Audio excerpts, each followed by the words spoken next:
Inilah Malioboro Fashion Street yang menjadikan rangkaian event budaya dari para seniman dan pelaku usaha hingga milenial. Dengan memanfaatkan momen akhir pekan, Malioboro Fashion Street menyajikan model berkostum karakter tokoh pewayangan yang berlenggak-lenggok di red carpet layaknya model profesional. Berbeda dengan Citayam Fashion Week yang menampilkan kostum kekinian, konsep Malioboro Fashion Street lebih menonjolkan sisi budaya.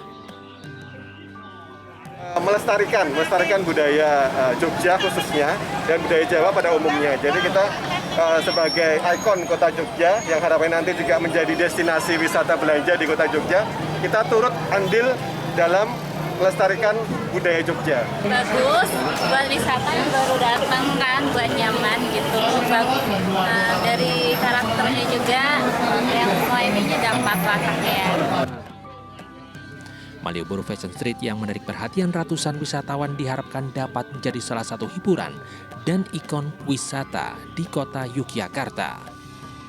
Dari Yogyakarta, Gunanto Farhan, iNews melaporkan.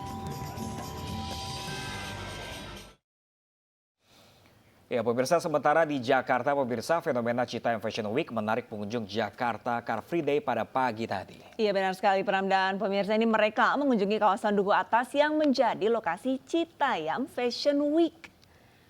Para pengunjung Car Free Day di sepanjang Jalan Sudirman hingga Tamrin menyempatkan diri untuk bersuah foto atau sekedar melintas di kawasan Duku Atas yang menjadi pusat keramaian Citayam Fashion Week.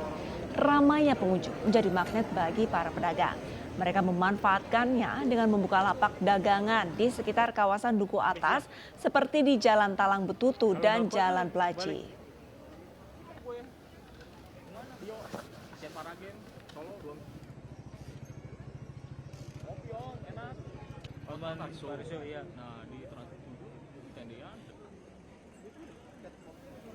Fenomena Citayam Fashion Week yang ramai dibicarakan publik ini menjadi semakin viral.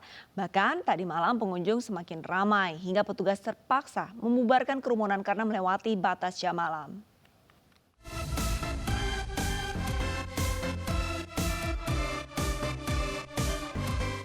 Kawasan Duku Atas, Tanah Abang, Jakarta Pusat kembali dipadati warga yang sebagian besar terdiri dari remaja.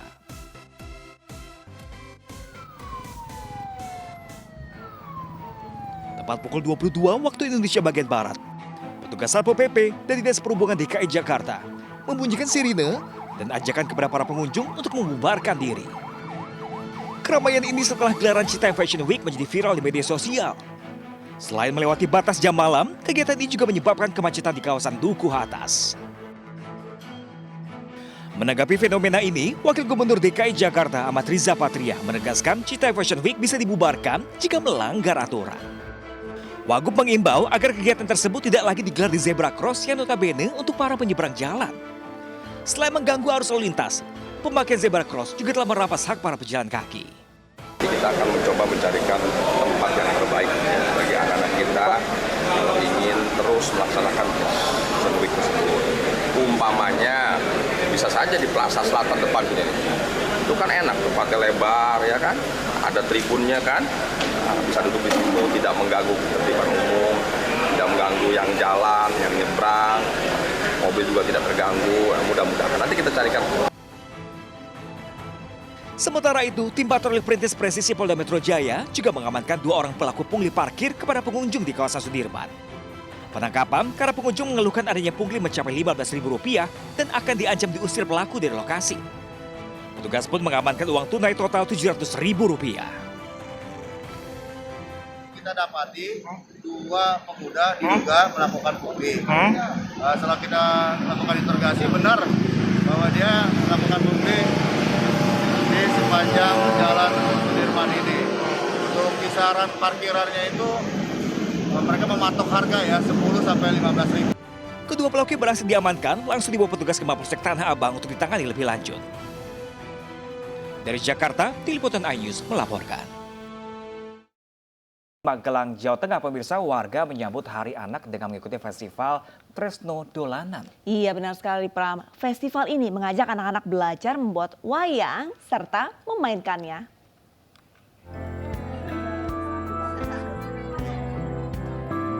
Semar kok main wayang? Wah, ini sih bukan Semar beneran, melainkan anak-anak yang sedang berlatih membuat wayang dan memainkannya. Ya, inilah keseruan dan keceriaan anak-anak sekitar Candi Borobudur. Tepatnya di Desa Candi Rejo, Kecamatan Borobudur. Mereka tengah asik bermain wayang saat mengikuti dan memperingati Hari Anak Nasional. Wayang dari pohong, wayang pohong. Sulit gak, Roy? Lumayan, seru. Seru ya. Terus ini kamu pakai kostum apa ini? Semar. Terus tadi bikin wayang apa itu? Wayang semar. Semar juga ya. Kamu seneng wayang nggak? Seneng ya. Paling seneng tokoh apa? Bagong. Bagong. Kenapa Bagong? Lucu. Sementara itu, menurut Direktur Kepercayaan Terhadap Tuhan Yang Maha Esa dan Masyarakat Adat Ditjen Kebudayaan, percaya dengan wayang mampu membangun mental dan perilaku generasi muda menjadi lebih baik.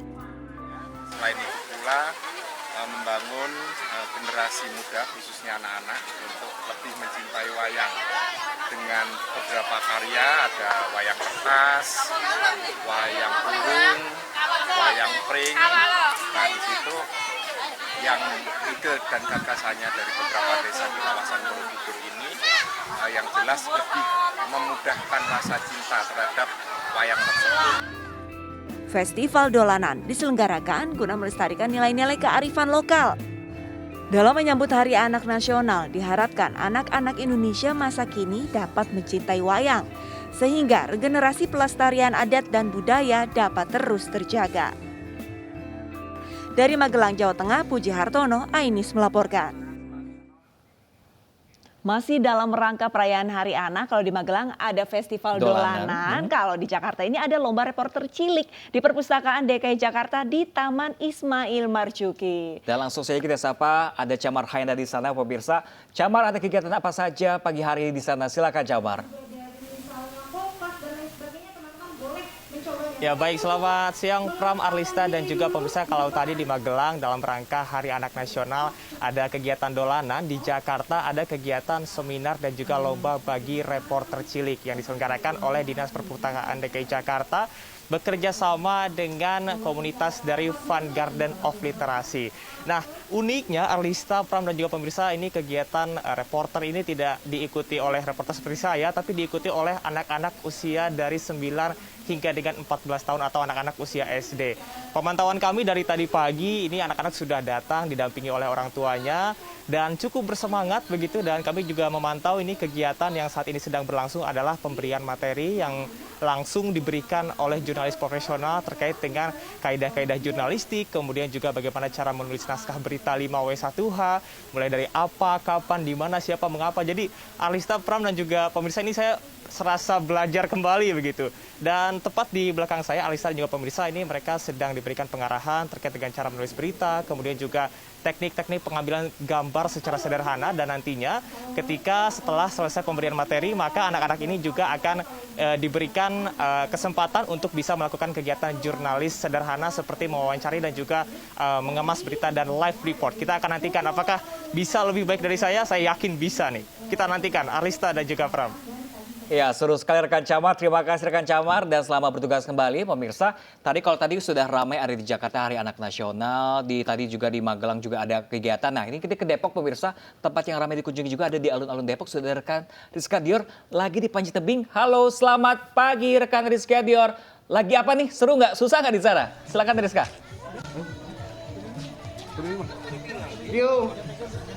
Yes. Rizka, turun.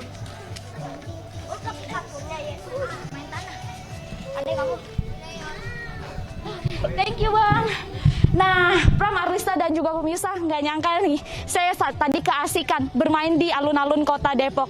Karena memang menurut informasi yang kami dapatkan dan menurut pemantauan kami sejak pagi hari tadi, Pram, Arlista dan juga pemirsa, alun-alun kota Depok ini cukup berbeda dari ruang terbuka hijau kebanyakan. Karena kami melihat banyak banget arena dan fasilitas yang ditawarkan di sini. Seperti wall climbing ini. Dan tak hanya wall climbing, Pram, Arlista dan juga pemirsa, di sini juga ada arena berolahraga lainnya seperti ada lapangan bola basket, ada lapangan futsal, juga ada wahana bermain skateboard, ada padepokan, dan juga sarana fasilitas lainnya yang ditawarkan di sini.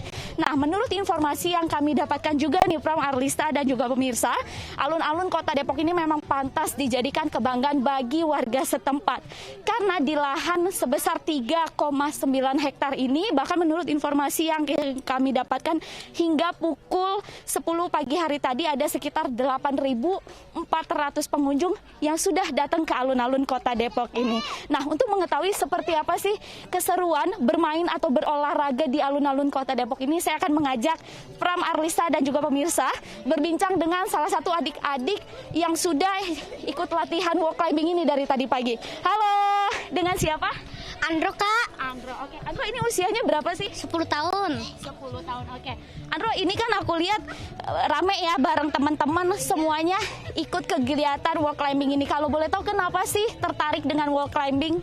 Tertarik karena waktu itu di rumah itu biasanya sering manjat-manjat pagar. Jadi terinspirasi sama wall climbing. Oke, manjat-manjat pagar. Akhirnya disuruh keluarga kah untuk ikut ini apa gimana? Ya, disuruh biar agar jiwa mentalnya lebih kuat untuk memanjat. Oke, ini setelah ikut permainan ini gimana nih kurang lebih perasaannya? Perasaannya sih lebih enak, lebih nyaman. Seperti itu, Kak. Oke. Udah berapa lama sih ikut wall climbing ini dan apakah masuk ke komunitas nih, Andro? Enggak sih, kalau komunitas sih enggak. Kalau misalnya main ini sih udah 2 bulan. Seperti itu. Oke, berarti udah 2 bulan lebih ya? Iya. Oke, siap. Terima kasih banyak ya Andro, semoga sukses terus nih untuk menyalurkan hobinya. Nah, Pram, Arlista dan juga pemirsa, memang seperti itulah keseruan adik-adik yang siang hari ini sedang berlatih wall climbing. Dan beberapa anak yang ada di sini menurut informasi yang kami dapatkan memang tergabung dalam suatu komunitas wall climbing yang nantinya memang akan dipersiapkan untuk mengikuti lomba. Nah, selain itu dapat kami informasikan juga nih Pram, Arlista dan juga pemirsa, ruang terbuka hijau alun-alun Kota Depok ini dibuka setiap harinya mulai dari Selasa hingga Minggu mulai dari pukul 6 pagi hingga pukul 6 sore. Selain itu kami himbau juga bagi seluruh pengunjung untuk tetap menerapkan protokol kesehatan, tidak boleh menginjak rumput dan tidak boleh merokok di dalam alun-alun. Pram, Arlista. Baik, terima kasih banyak Rizka. Selamat melanjutkan lagi wall climbingnya ya. Selamat bertugas kembali. Ya pemirsa dan Pram, ini untuk Andro sendiri ini bisa jadi nanti calon atlet nasional panjat tebing ya. Memang ya kalau tiap akhir pekan sebaiknya diisi dengan kegiatan positif seperti olahraga tadi, Lista. Betul sekali. Dan pemirsa, event tahunan Jazz Gunung Bromo 2022 menampilkan musisi jazz Indonesia dan mancanegara, diantaranya grup rock legendaris God Bless. Informasi selengkapnya sesaat lagi pemirsa, tetaplah bersama kami.